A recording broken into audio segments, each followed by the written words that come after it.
Yan, magandang umaga po sa inyo. Marami po nagtatanong bakit napakadalang ko na daw po mag-post. Hindi na ako nagbablog patungkol sa aking baboy. Ito po ang dahilan. Yan po, tingnan nyo. Super tahimik. Kumusta po ang babuyan nyo? Yan. Ubos po yan. Wala pong laman kasi. Ito po yung dahilan kaya po hindi po ako nagbablog.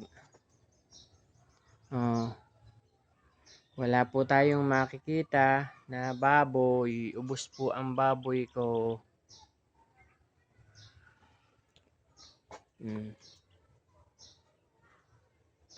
Wala, kahit hanggang doon, wala po. Ito po ay hindi ko agad lamang pinakita noon. Siyempre, magpapanik yung ibang mga tao na manonood. Pero nangyari po ito sa akin ay October pa. Ngayon po ay February na. Kalaghatian na ng February.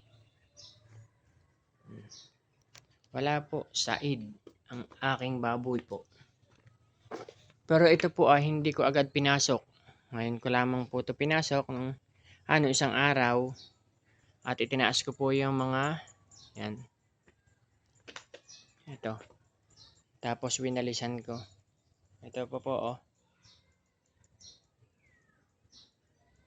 Hindi ko pa po yan na nalilinis. Ito po yung rason bakit hindi po ako nag-upload. Madalang ako mag-upload.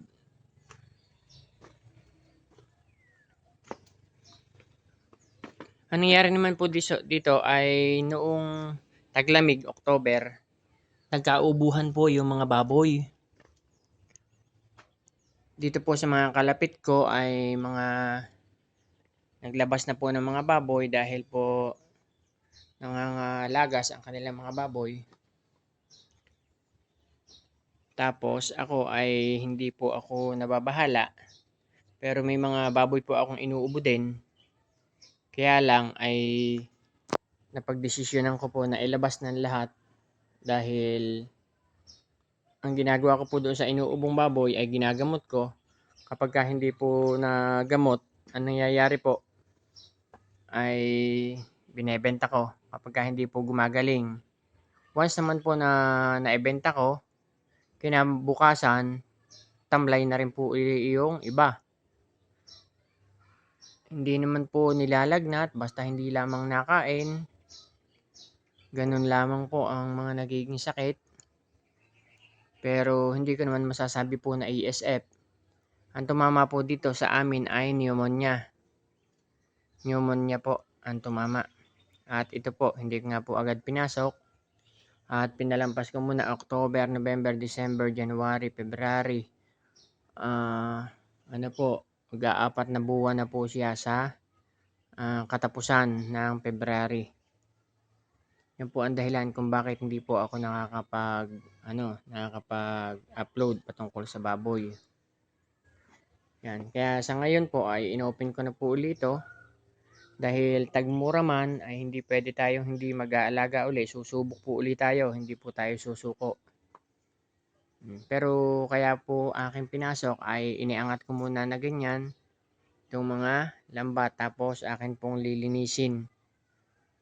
Lilinisin ko po ito para po pwede na po uli itong malagyan kapagka nalinis na ng ayos. Ingatan po natin, higpitan po natin ang ating biosecurity.